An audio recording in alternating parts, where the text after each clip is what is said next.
The internet opens up a brand new world of information we did not once possess. It has become easier for everyone to use, including children. Parents should actively protect their children from the dangers associated with the World Wide Web. The problem is, parents are often new to the advancement in technology and do not understand the many capabilities their child has at their fingertips. Older generations did not have the internet as readily available, if at all, as it is today. To them, the internet was truly the Wild West.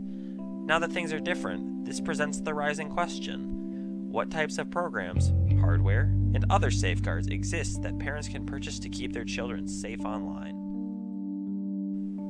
Surfing across the internet always comes with risks, and at some point your child will eventually stumble across malware. This dangerous software could permanently damage your computer or could even target your financial information. To protect against malware, one of the most recommended pieces of software for any computer system is probably some form of malware protection. Malware protection software could be any software designed to detect and destroy malicious software. Some examples of this would be Norton Antivirus or McAfee.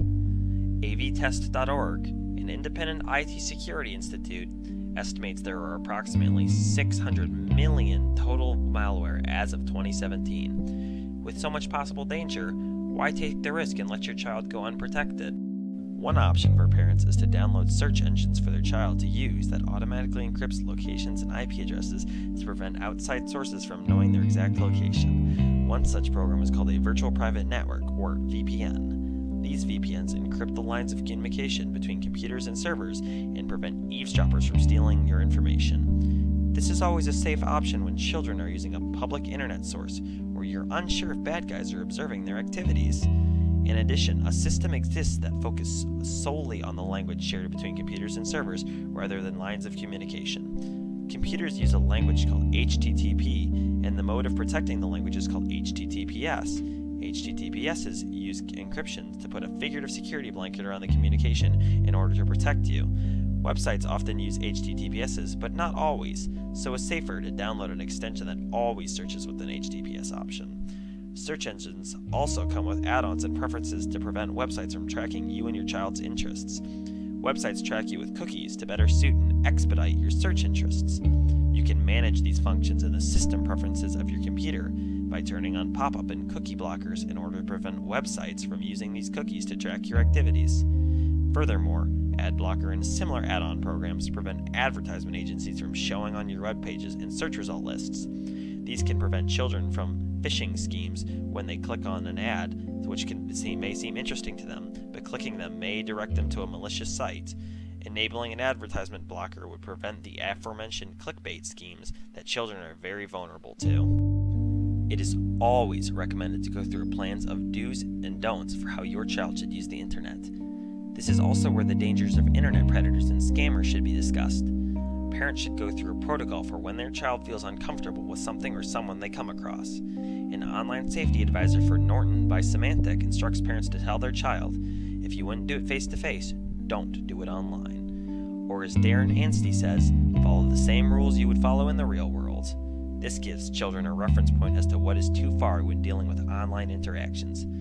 Another tip is to tell children that when once something is written, posted, or shared, it is there forever, and just because you can't see it does not mean it does not exist. You should express the dangers clearly and concisely. One more useful point should be to stress the importance of passwords and other information and to prevent them from being shared online. Parents should go over usernames and passwords to not only monitor the child's activity, but to also ensure username and passwords are safe and hard to hack. In addition to all of these recommendations, the biggest way parents can stay involved is to educate themselves about the technology in order to teach a child more effectively. A good rule of thumb for parents is to keep an open dialect with their child. If something happens, they should be able to talk about it and figure out how it should be handled. Children pose a special interest to security professionals because they are a demographic that is constantly changing and hard to make generalizations for. Since the emergence of the modern internet, kids have been able to go from just browsing information, to emailing, to having social media profiles, to even playing games in real time with other users. However, despite the younger ages they're being exposed to the web, children still lack the judgmental skills and wisdom that an adult possesses, putting them at a higher risk for attack. Keeping today's children safe on the internet and teaching them to browse securely today is investing in the future.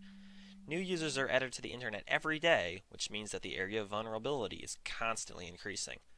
Starting your kids off right by having the proper security measures on your computer will put them at less of a risk against cyber attacks and promote a lifetime of internet safety.